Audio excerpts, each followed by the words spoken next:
Welcome back. Radio city joke સ્ટુડિયોમાં આપનું સ્વાગત છે અને કિશોર કાકાની સાથે મહેશભાઈ પણ છે, એમનો સાળો.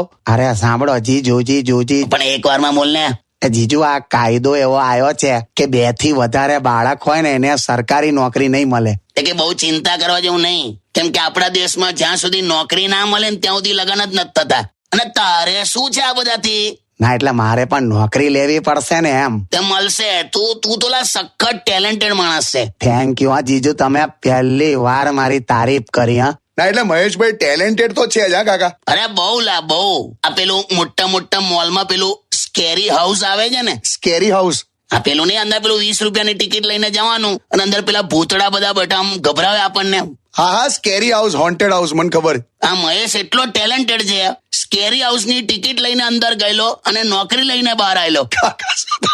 બે જીજુ, આમાં તમે ટેલેન્ટ નું કહીને મને ભૂત કહો છો. તો બધો બીજી કઈ ટેલેન્ટ તારી કાઢું તો મળશે તને. ચાલ જીજુ, એક વાત કહું. Looks doesn't matter. દેખાવ મહત્વનો નથી. એ 100% સાચી વાત છે, પણ તારા કેસમાં એવું નથી. હમણાં તું બાથરૂમ ની બાજુમાંથી ખાલી પસાર થયો ને તોય અંદર એમને ફ્લશ ચાલુ થઈ ગયેલું. બે જાવ ને યાર જીજુ.